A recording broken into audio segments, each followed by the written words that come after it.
Hey guys, it's the History Nerd, and I'm here with Stellaris, obviously a Star Trek mod, Star Trek New Horizons. This mod was responsible for about 150 to 200 hours of my Stellaris time, so almost half of my Stellaris time is thanks to this mod.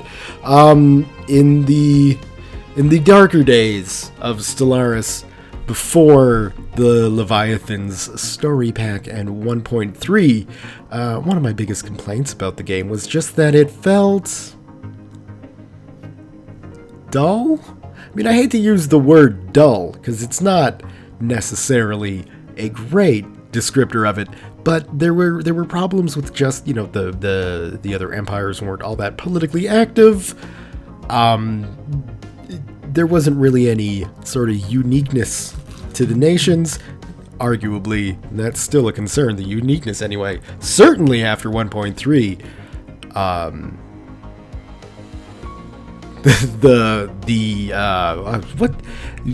recording right after work, it's going to take a while for my brain to shift into talking about video game mode.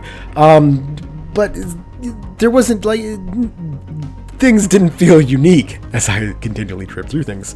And this mod changed that. So if we take a look, we'll start up a new game, you can maybe see what I mean. Now, we have selectable a ton of species, and they're all, you know, they're all as you would expect, for the most part, the nations of Star Trek to be modeled. We've got the United Earth, not the Federation, the United Earth. This starts in 2150, I believe, is the start date. So, just as humanity is entering space, we got the Klingon Empire, which I haven't played them recently, but back in the day, this was like playing a Fallen Empire. It was great. You'd start with 5 or 6 systems, crazy fleets, go on a tear. We've got the Romulans, who I've never played as, mainly because they're slavers, and I just don't like the way. It's nothing against I mean, personally, I'm against slavery. I got no problem with slavery being represented in video games, because these are just flights of fancy. It's just the way slavery is handled in Stellaris. I'm not that big of a fan. So the slaver empires, you know, we got the Cardassians, who are also slavers.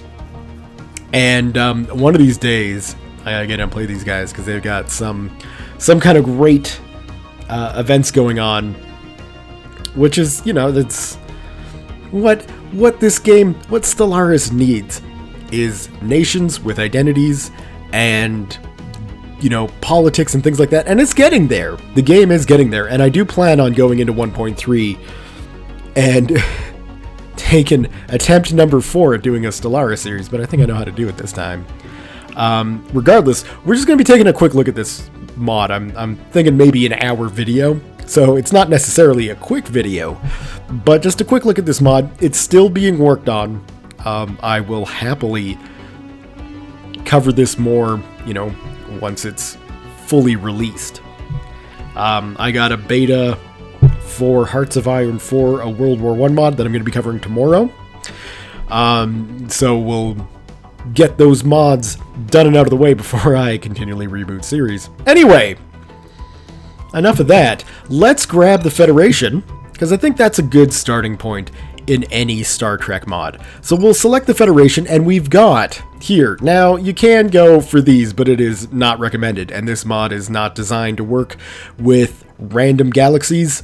You should definitely go with these 3. Now, we got the original, the alternative, and the Alpha Beta Quadrant. If I were to do a Let's Play series, I would probably just do the Alpha Beta Quadrant, and you'll see why when I go with the alternative. Now, the original is a slightly, I believe, smaller galaxy that's a little more balanced.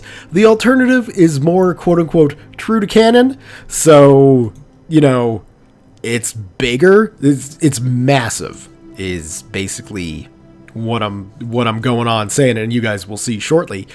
So we're going to go with the alternative, leave everything else stock. Like, this mod is a total conversion. We don't want to mess around with anything. As you can see, the loading screens, they're different.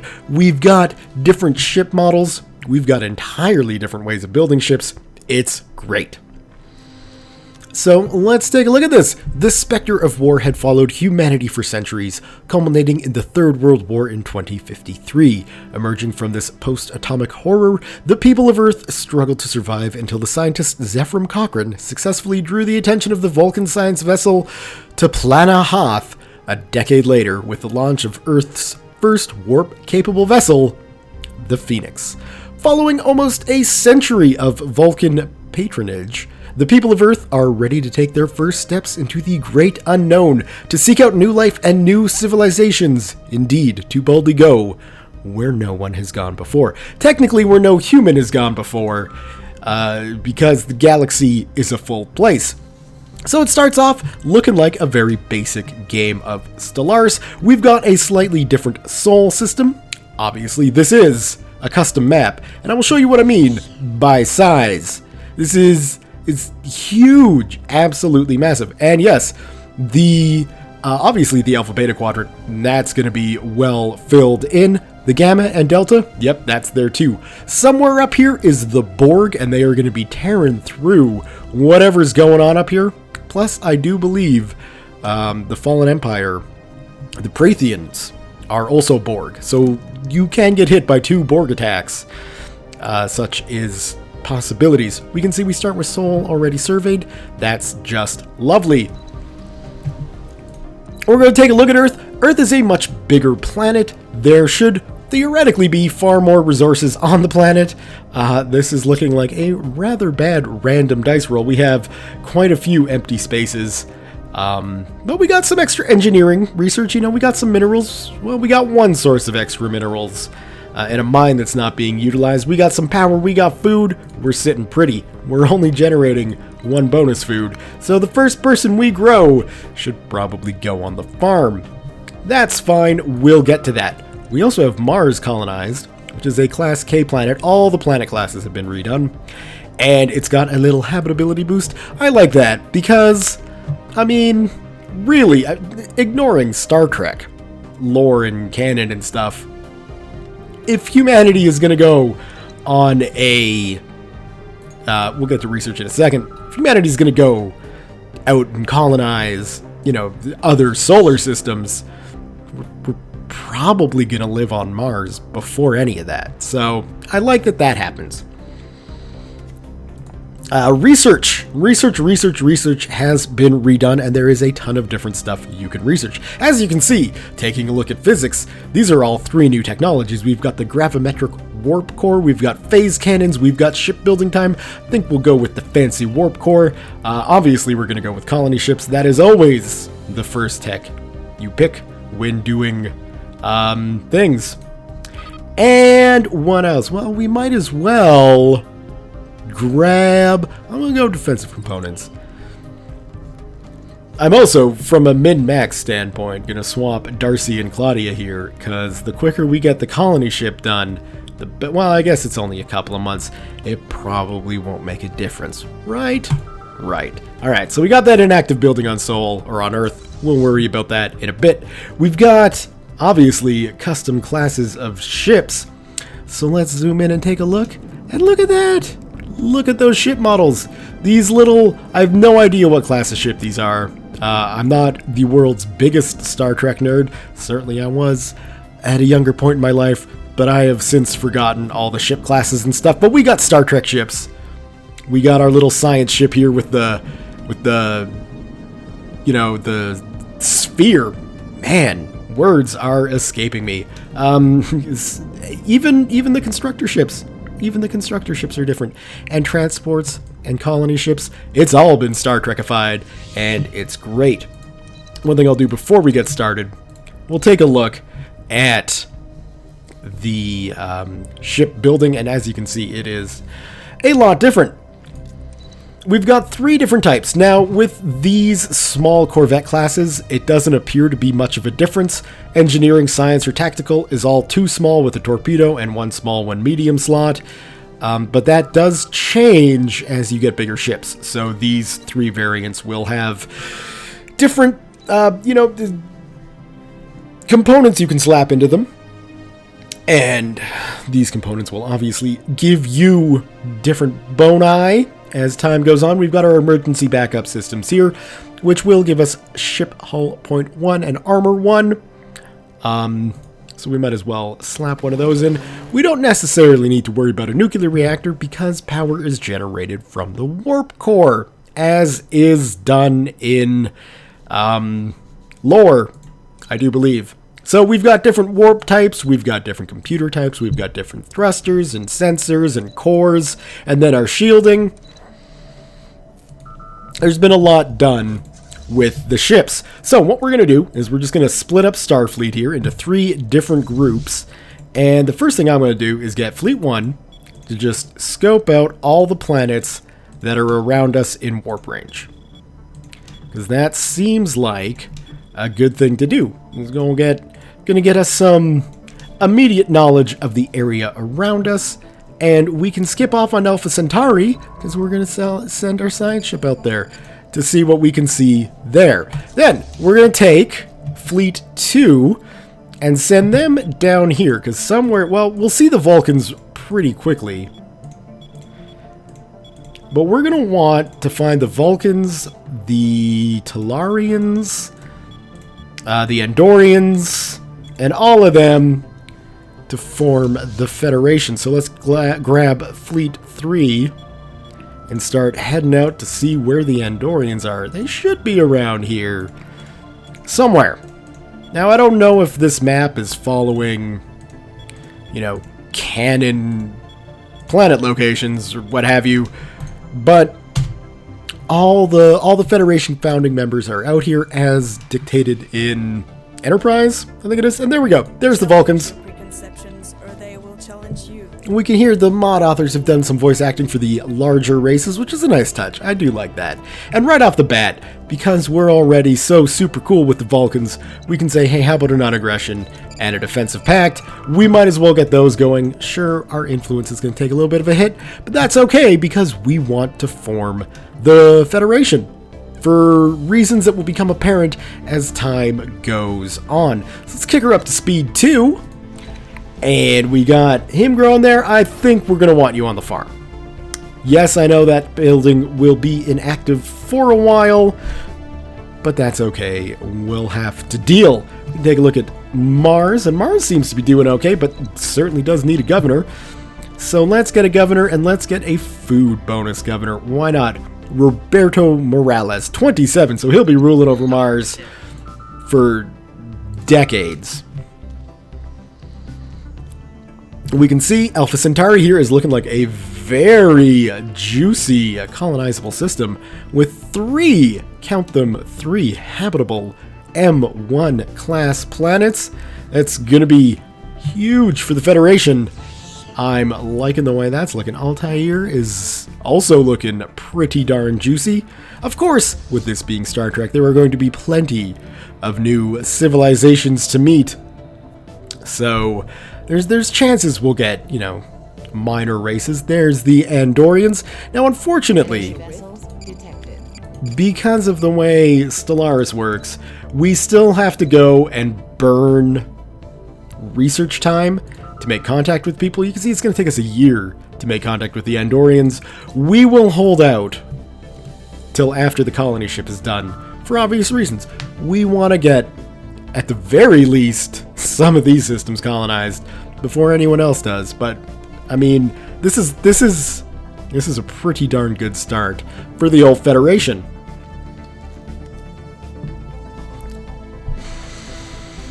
And what else? Well, as time ticks by, we can take a couple of minutes because some things have changed with the channel. I'm no longer partnered with TGN. It's taken a little bit of work. Nothing too drastic, just having to get my AdSense account set up properly with Google, getting advertisements resorted and all this other stuff. All this other boring stuff that, let's do that while we're here. There we go. I mean, I guess that one was probably a poor extra choice. For those who don't know, in 1.3, if you hold Control and Shift, you can add orders in. Oh, I guess you're going there? Well, then you can go here instead. Let's do that. Yeah, so with Shift Control click, you can add waypoints to the start instead of to the end, which is nice. That's a nice little touch that they did. It's perfect. Well, let's not go crazy with the perfect statement. Class P, is that what? Oh, good. So the Andorians will have somewhere to colonize.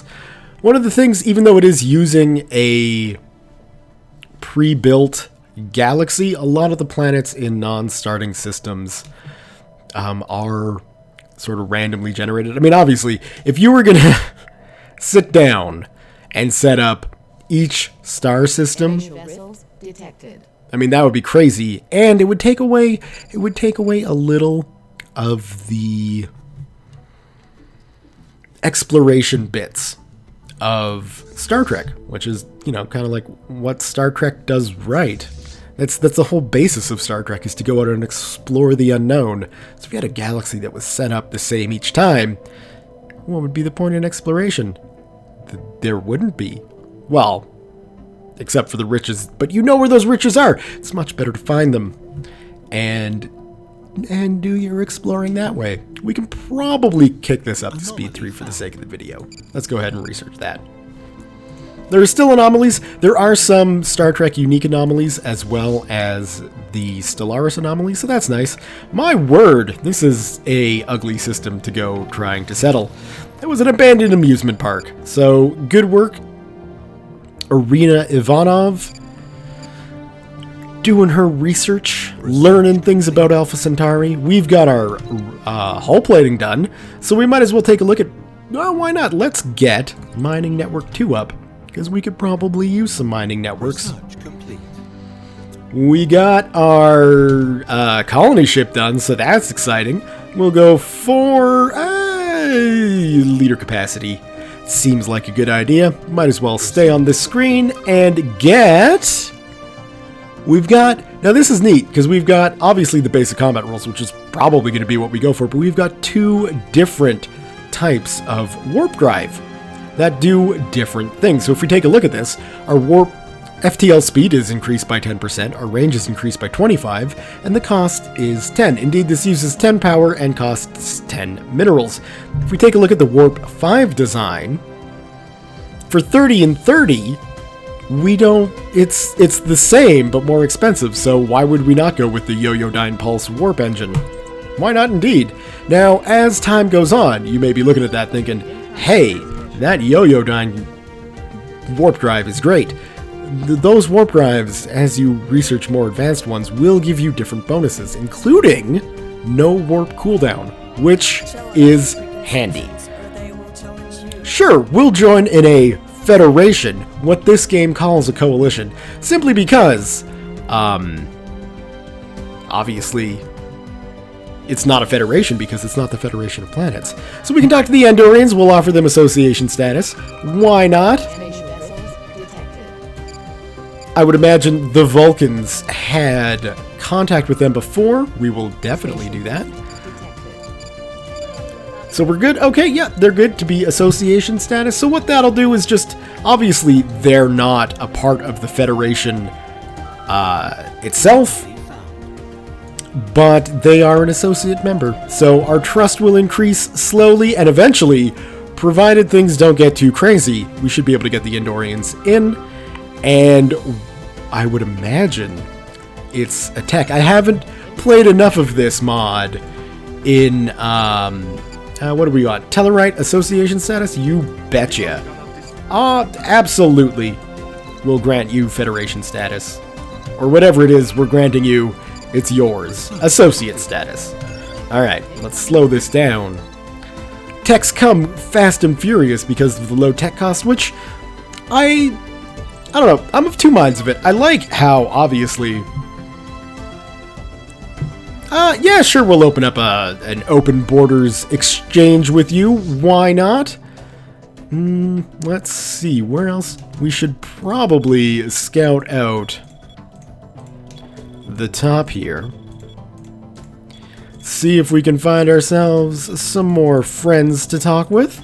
We should find one more potential Federation member and the Romulans. So, After that, we will send you back to Earth. And once these guys are done with their scout around, in fact, you can probably just come back to Earth right away. Alright, that's good. So we should probably get the Universal Translator to get trust growth going. So yeah, the goal of the United Earth is to obviously get yourself in a position to form the United Federation of Planets, and that will mean that you're in a much better position than just Earth itself. Granted, in this start, like, Earth is going to be sitting pretty. There's like, we got craziness going on right off the bat here. It's perfect. So let's take a look actually and see what have we got for planets. Oh, we can't do that. We'll have to do that out here. Or we could use the expansion planner, which is a handy dandy new feature for 1.3. So we can see all of the planets that we know of that we can colonize, and we can go take a look at them. Like so, which is great. So we can see that, well, Al Rajil here theoretically will be a great planet. It is going to take a while to get it to that greatness that we want. It might not be the world's best first colony. Alpha Centauri 4 here, it's looking a little better. At least we've got some food, but it's still fairly blocked up. I don't know. That's going to be worth colonizing. And to be quite honest, I don't know if any of these are worth colonizing yet. Maybe Alpha Centauri 3 here. We can plop down the capital here, get a little food production going, get a little energy production going, and slowly grow out. But, you know, these are going to take some time to develop as colonies. I don't know if we want to settle in Alpha Centauri just yet. So, let's take our science ship and consider maybe Sirius might be a good location. So let's take you and survey out Sirius. So, yeah. I feel like I was making some kind of point before I got distracted by this damn game. But hey, you know what? It happens. Yeah. I don't really recall. What are you doing? You can probably come back to Earth. Might as well. Phaser defense module. We'll get some spatial torpedoes going as well. Now with the phaser defense module, I think that's on space stations. We're still using pulse cannons on our ships, so that's fine. We got the Bolians up there. That's good.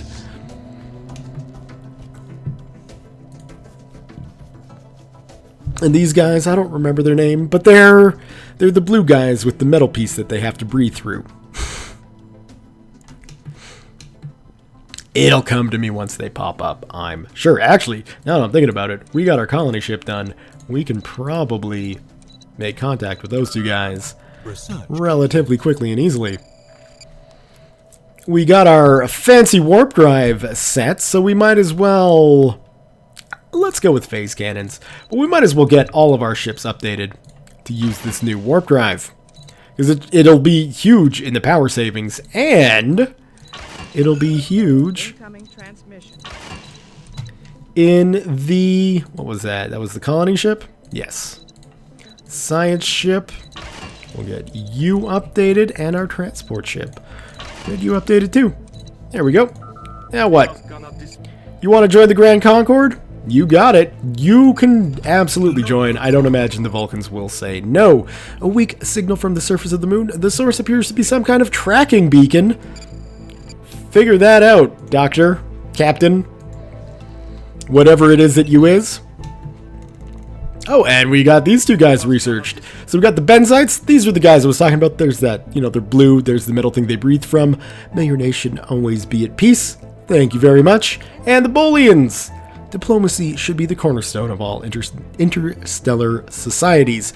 I'm a bit leery about offering these two guys Federation status, or Association status, mainly because the Andorians sometimes don't like the Benzites. And that gets troublesome. So we'll just leave it as is for now. We'll get some serious minerals coming out of Sirius. See what I did there?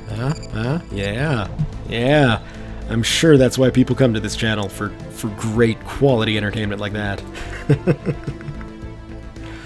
The Mars is doing okay. Mars is doing great. We don't even need to worry about putting down any more farms. They got tons of farms. So yeah, maybe mineral or energy would be the best production there, because it's going to be a while before we can get that rolling back on Earth.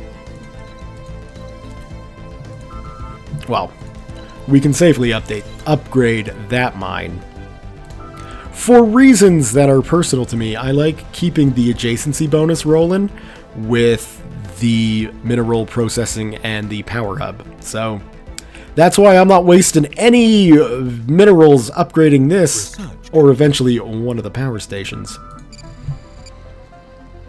Trust growth, excellent, and as you can see, the localization is not set up. Like I said, this mod is still a work in progress. What they've done so far has been fairly impressive, though. We got the Eta aliens up there. We might as well investigate those suckers.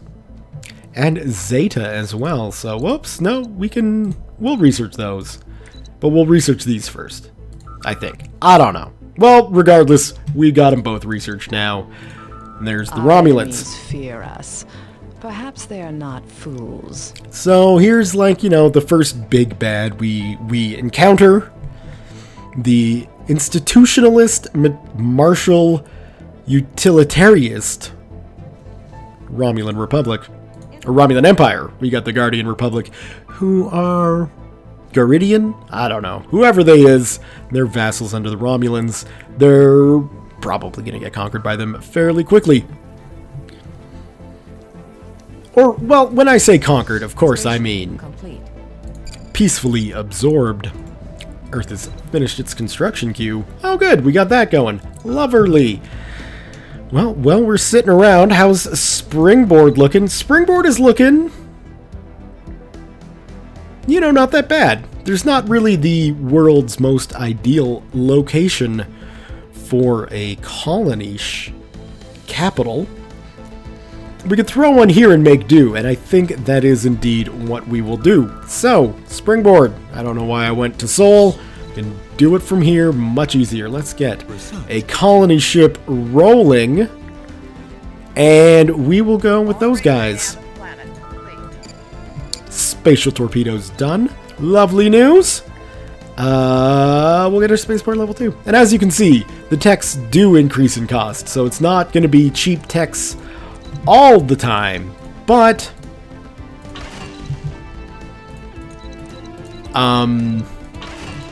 yeah, we'll get some polarized hull plating on them as well, and we might as well, we'll wait to upgrade once they all get back home.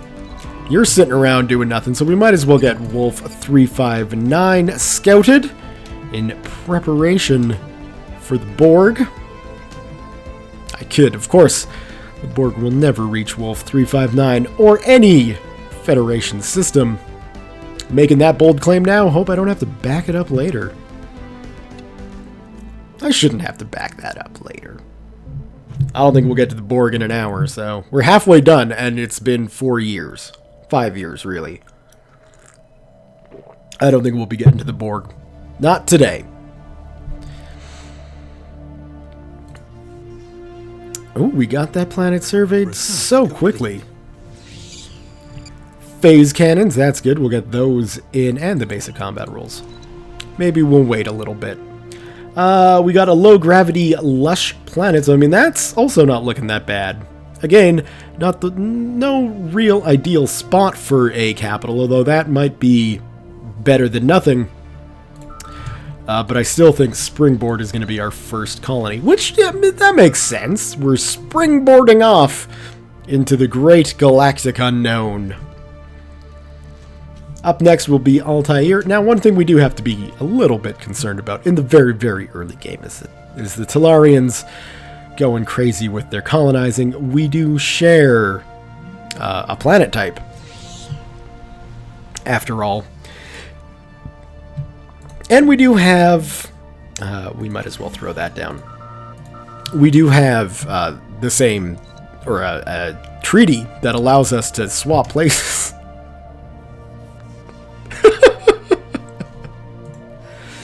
One of them swap place treaties.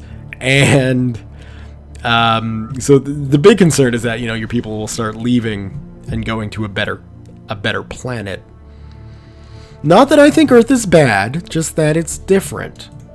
And sometimes people don't want to stay. Really, the big concern is people leaving Mars, because it's, you know, yeah, sure, it's Mars, but it's also Mars that you're living on. So, you know, it's a little give or take.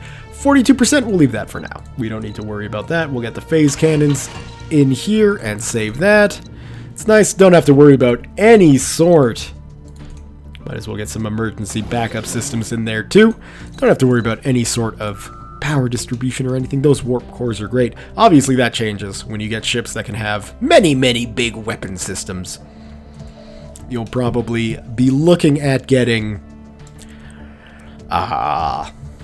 stuff. You'd probably be looking at slapping in some power creation things. Let's go ahead, let's colonize Springboard. And I think, where are we gonna, I guess here would be potentially best, or there. Here's gonna be the best spot. Okay, so we'll keep the name of Springboard, because that's a perfectly fine name for a colony.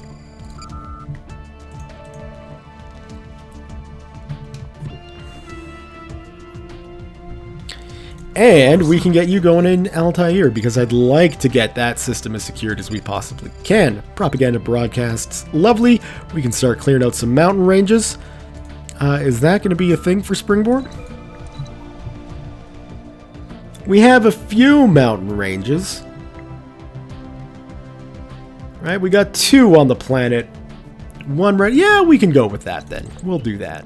Why not? Well, because it's going to take years to do, so we should probably go with the research speed, because that'll bring that years to a little less than years, hopefully. Maybe time will tell. How long is it going to take? Well, the Tellarites are going to say no, so that's a little frustrating. Why don't you two like each other? Now I know there's in-lore reasons for you two not liking each other, but come on, man, put your differences aside and embrace the true nature of the Federation becoming greater than the sum of its parts. That's the true glory of the United Federation of Planets. Well, we're sitting around and talking like a bunch of old ladies. Let's get some power generation stations built up around Earth, shall we? So, the best locations, obviously, we're going to go Jupiter. No, the first human colony. Lovely. But what's closer is that little asteroid right there. So let's snag you, and then you over here as well. Ooh, look at that research. Jupiter is going to be quite lovely. And Altair 4, at least, is going to be a nice little colonization location. We might snag that next, just to make sure the Tellarians don't get it. And I think that makes sense. I mean, obviously, in the United Federation of Planets, Earth should be the largest, biggest, strongest power, right? Why is it taking so long to merge up here, guys? I'm not sure why, but there we go. Let's get you guys upgraded. Ships upgraded. Station. And now with our phase cannons and spatial torpedoes, Station. our ships are actually packing a little bit of a punch. The mining station is done, so that'll be nice. We're obviously not running a huge energy deficit, just from colonizing, so there's nothing to get ourselves in a panic over.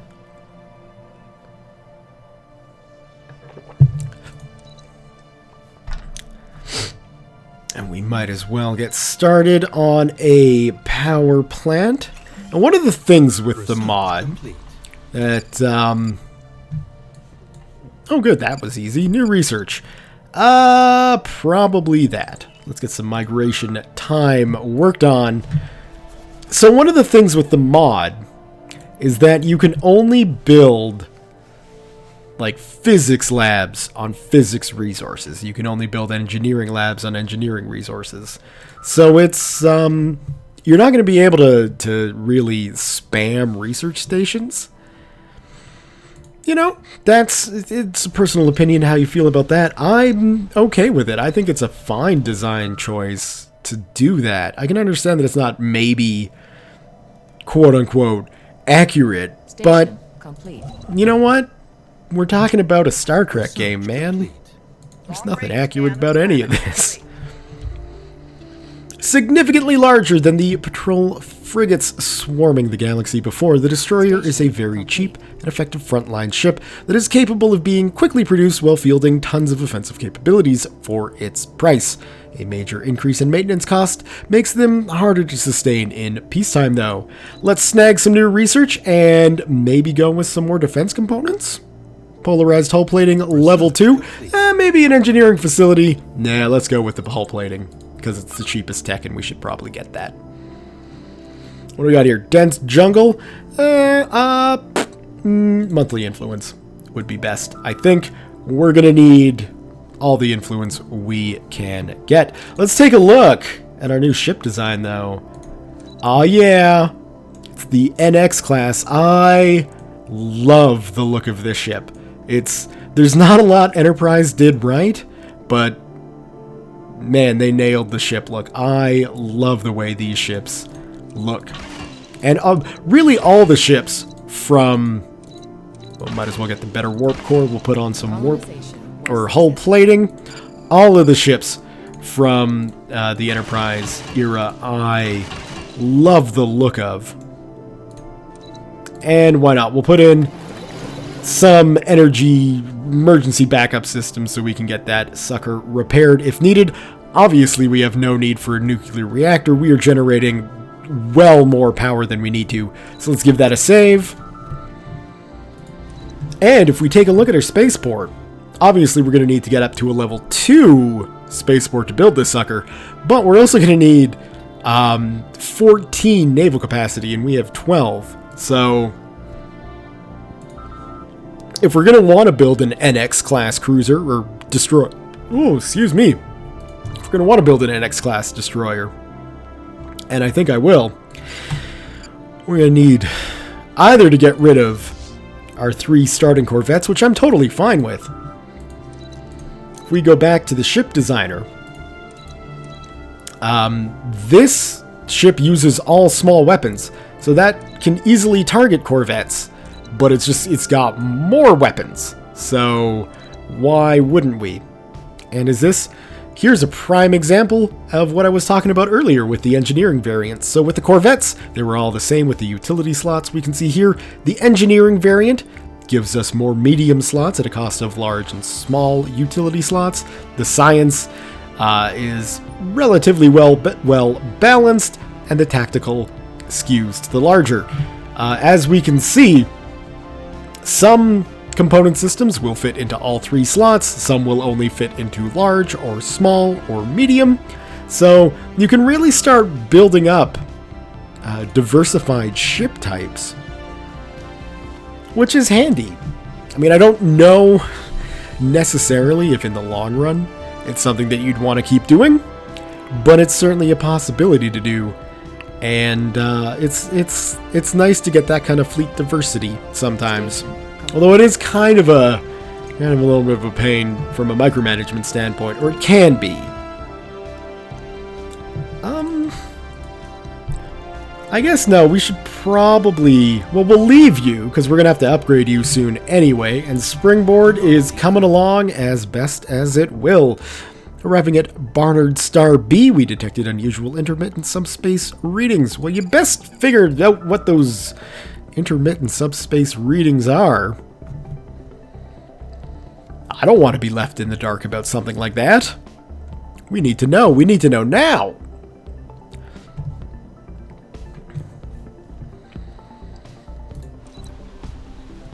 And we've almost got that done. That's good news for us, and we'll slowly get the mineral production up. I suppose we could start getting some actual mining stations built. So let's slap one down on Callisto. And where else? Down here in Juno? Why not? Build a mining station. So here's one of the events for the mod. After a day in orbit of Barnard Star B with no progress in locating the source of the unusual subspace readings, Captain Ariana Ivanov prepares to give the order to move the USS Tereshkova to the next survey target. Moments later, the ship's sensors detect a surge in subspace activity, followed by the appearance of an alien ship off the port bow. Hailing the vessel proves fruitless, and after several minutes of silent confrontation, the ship warps away. Now, we can do one of three things here. We can attempt to follow, we can wait for it to return, or we can leave orbit. We don't want a confrontation. We're going to attempt to follow. We're inquisitive people. Let's find out what this ship is up to. Within minutes of the aliens entering warp, the Tereshkova's sensors lock on their vessel starts to deteriorate. 5 minutes more and the ship has disappeared from sensors completely. Captain Ivanov orders additional power to the sensors, and another subspace disturbance is detected several light hours away. Arriving at the coordinates, the vessel appears to be attempting to widen the disturbance through a tachyon emission of an unknown nature. However, as the USS Tereshkova draws nearer, the emissions are cut.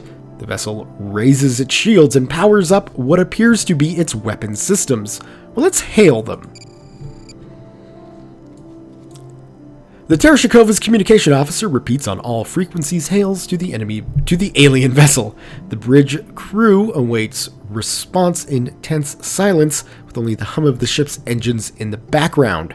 An alert chimes. Transporter beams from the alien vessel have been detected throughout the ship, and weapons fire warnings have triggered across a number of decks. At the same time, the enemy vessel is warped away, the boarding action apparently a distraction. Security team, repel them.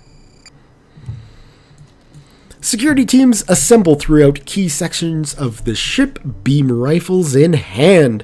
The sound of the enemy's disruptors ring through the corridors, while crew report their own stun settings as being ineffective. The tactical officer, just one, moves through the Tereshkova deck by deck with a team of combat veteran officers, pushing the boarders back further and further until at last they are bottled in and around the main cargo bay. Captain Ivanov uses the intercom to demand the aliens surrender, but they either do not understand or refuse to accept. The remaining boarders, 5 in total, appear to converse briefly before collectively firing their weapons at the cargo bay doors. The air in the cargo bay is pushed into space along with the remaining boarders. Emergency force fields are put in place around the section, and the ship is secured as security collect various pieces of discarded alien weaponry and equipment. So we got a little bit of research out of that, but we didn't necessarily have a great diplomatic encounter. That's okay though. I'll take the free research any chance I can get, because that's research I don't have to do myself. So that's good. What we might as well do here is get the Tereshkova upgraded after, having a hole blown into it. It's gonna need to return to Starbase. So we'll do that, get her patched up, get a new warp drive installed, and have her back out exploring in no time. In the meantime, let's get some phase munitions and ion thrusters. Both of those would probably be a good thing to get. I think we got ourselves some more mining stations built up in and around Jupiter. It's good news bears for us. And really, we're just waiting for these guys to come in. Now, if we take a look at the humans, their traits, I probably should have covered this at the start, not 45 minutes in. But obviously, the humans have changed. They are charismatic, they are communal, they are slow breeders, but they do have natural sociology, so our society output is higher, and they are xenophobic pacifists. So that all makes sense for the Federation. Looks like the Tereshkova is ready to get back to it. So we'll send them to Wolf 424 to do some more investigations into just what could possibly be out in the abyss, in the great unknown that is the galaxy. Yep, and so right away we can see here this farmer jerk, who's going to be making life incredibly difficult for me, is heading off to Stellaris in 14 months. So we can try and stop that with a propaganda edict, and we'll see if that works. Huge cost of influence, though, so I mean, you know, we're not going to be able to do that for everything. When we take a look at Stellaris, we might be able to understand why. Sure enough, these guys are happy. These guys are much happier than us here. But good news, he doesn't want to go to Stellaris anymore. And our farmer here is just absolutely tickled pink to be farming on Earth. That's great. We need more farmers. And we might as well get your mining station boosted while we slowly get our physics station on the go. And that's, I don't know, I feel like we should probably get another colony ship going, but obviously it's a matter of minerals, and we're just not quite producing enough to build up enough. I mean, 17 a month should be... 18 a month should be fairly decent, but we're just burning through them too quick. We got our phaser weapons done, so we might as well take a look and go with maybe this sensor suite component. I'm not sure. Maybe the Warp 5 engines. We'll see if those are any better than the Yo-Yo-Dyne, but I don't think they will be. Let's go with the Trillium D armor plating because it's purple, and that seems to be like a good idea. And now that we do have some armor plating, we might as well go to our ships and check it out. So armor plating can only go in small slots. So we'll probably wait for the fancy armor plating, but we'll have to get rid of our small emergency backup. That's fine. We'll still have a medium, and if need be, we could slap it into a large slot as well. It doesn't look like it scales, so it's kind of a waste, but we don't have any large components at the moment, so the NX class might as well get that big sucker slapped into it. We got a new Prime Minister election, obviously. You know, we got some characters. We got Nathan Samuels, who's happy and ready to stand again. And honestly, I would think out of anybody, that's who I would prefer. So let's waste that influence to make sure he gets elected. We got some more monthly influence though, so that influence we just wasted, we'll earn it back just a little bit. Might as well go for the mountains. Now, our bio research, or our society research, hasn't improved. But that'll change. Actually, it won't, not right off the bat. The initial research buildings are only the research that it is. Nathan Samuels has been re-elected, wanting to build up some research stations. We do have enough around that we could do it if we wanted to. But I think we'll hold off on that just for now.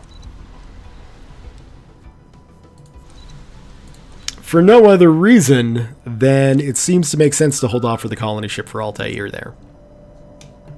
Because that's going to be a very good system. And I think...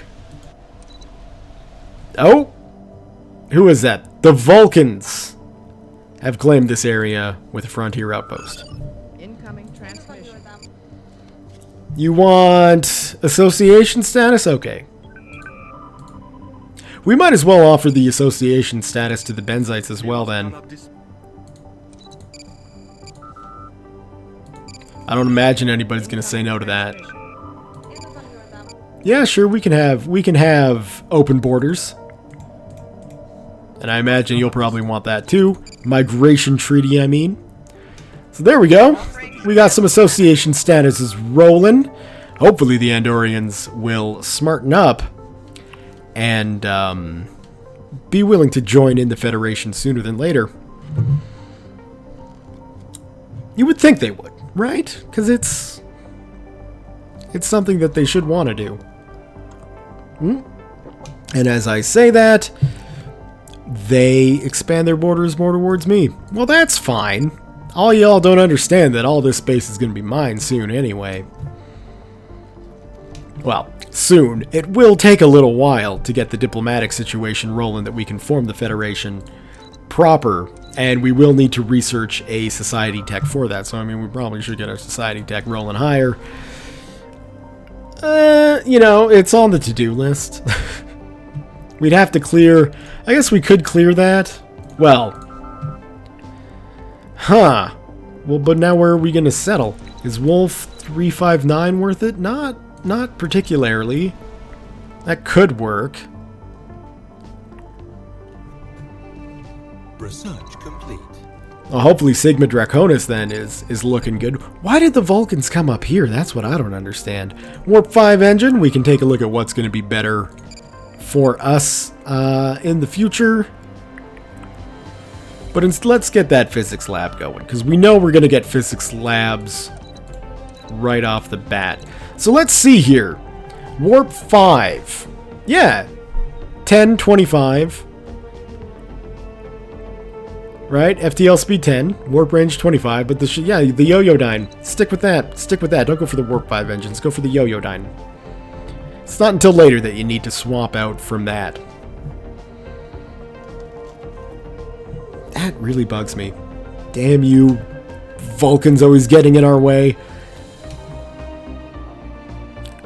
Oh, don't start with me. Okay, good. Those guys are the Neolithic culture. Although I think Xenophiles can actually settle on... Of all the... Come on. Go for the planet I care about. I think Xenophiles can settle with Stone Age primitives, which is good. Because, man, settling on Stone Age primitive planets is great for societal research. Now, it's going to be a while before we can settle on a barren world, whatever this is. What are you? What type of planet are you? A dry, rocky one.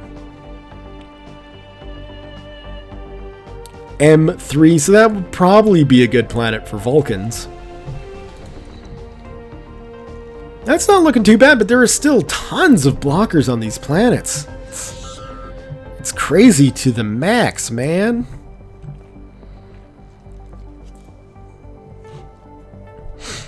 So, yes, we're coming up onto the hour mark, so I'm thinking this is probably going to be a good point to leave the video. Combat is, I mean, it's Stellaris combat, so you throw fleets at each other and hope that your fleet comes out on top. Ground combat's identical. It's exactly the same. Oh, the Vulcans, of course. I was looking at this like, why do I have these ships all of a sudden? And it's because I'm rolling the Federation right now. So we could actually have, like, a proper NX-class ship here with phasers and everything, but we'll worry about that probably in another series. So yeah, I mean, it's Stellaris and Star Trek panties, but there's nothing wrong with that, and they are good-looking panties that add a lot. And you know, if you're a fan of Star Trek, I mean, that's really obviously the big key here. Do you like Star Trek? Do you like Stellaris? If you answer yes to both of those, I would highly recommend Star Trek New Horizons. These guys have put a lot of work into this mod, and they are continually working on it. Like, it's continually being developed. It just recently got updated for Heinlein, and because I want to get back into Stellaris on my channel, with the way Heinlein's working, it's much more of a game now. Like, you know, nations or space nations are getting involved in diplomacy. There's stuff happening. There's more going on, and it's good. It's good that that's happening. And you know, this mod just has the potential to add even more into that if you're into the Star Wars. Wow, if you're into Star Trek, Not Star Wars. You know what? If you're into Star Trek or Star Wars or Star whatever, give it a shot. It's free, right? It's a mod, so why not? All you're out is the brief moments it takes to download it and give it a try. But it is fun. It is good. If I were to do a series, I'd seriously contemplate doing the Klingons because of the Sword of Kahless event. I want to check out the Cardassians because they got a whole bunch of like Cardassian literature events and stuff. There's a lot of work, there's a lot of love that has gone into this mod, and it's really well done. It works great. There's still some niggles with the way the Federation works. I was hoping to get far enough in to show you guys, but we'll see that. I mean, maybe I do a series as Earth instead. I don't know. Maybe I should save this and see if the interest is there. Although I do think, like, just taking a look at the size of the galaxy, it's massive, and like a Let's Play proper of this would take forever. I think an alpha beta quadrant map would look, would work a lot better. I can show you guys that quickly, to give you guys an understanding. So if we just go to the alpha beta quadrant. Thank you. We'll zoom out, and I mean, like, it's a normal galaxy, but things are laid out so that obviously the Federation's right in the middle. And it does make it a little tricky to select Sol sometimes, because there's still the big bright center of the galaxy. It's just been really, really shrunk down right next to Sol. But, you can get there easily enough. That's not a problem. And so, you'll have the Klingons and the Romulans and the Cardassians and the Bajorans and the Breen, and it's all here and it's all great. If you like Star Trek and you like Stellaris, do yourself a favor and check out Star Trek New Horizons. They got, the Steam Workshop page. They got a whole thread on the Paradox forums. These guys are working hard on this, and yeah, it's fun. And that's really what video games should all be about. So yeah, let me know in the comments below if you guys are interested in seeing a Star Trek New Horizons series and who you would like to see. Well, there are, again, tons of nations in the game playing as someone like, they gotta be in here somewhere. Maybe they're not selectable. Playing as someone like the Trill or the Orion Syndicate or whatever, that might not be as interesting for a Let's Play series, but certainly the Federation, the Klingons. If interest is high enough, I might roll the dice on the Romulans, but like I say, I don't like the way slavery works in Stellaris, so I'd really rather avoid Romulans and Cardassians. But they're all there. Even the Ferengi might be interesting to play. Those creepy, profit-driven bastards. Regardless, let me know who you guys would be interested in seeing. If you're interested in seeing a Star Trek New Horizons series, in the comments below. Might be a little while before I get to doing a full series on Star Trek New Horizons, because I would like to get into some Heinlein stuff, and, the War for Heaven, and straight up Babylon 5 the crap out of this game. But this is great. All the 90s sci-fi that this game is bringing back to me. Oh, nostalgia. Nothing beats it. So anyway, guys, I hope you've enjoyed this relatively long look at Star Trek New Horizons, the mod for Stellaris. Check it out on the Steam Workshop if you're interested. Thumbs up if you've enjoyed the video. Leave your comments, questions, concerns, thoughts, jokes, musings, what have you below. Thank you all very much for watching. We'll see you guys next time.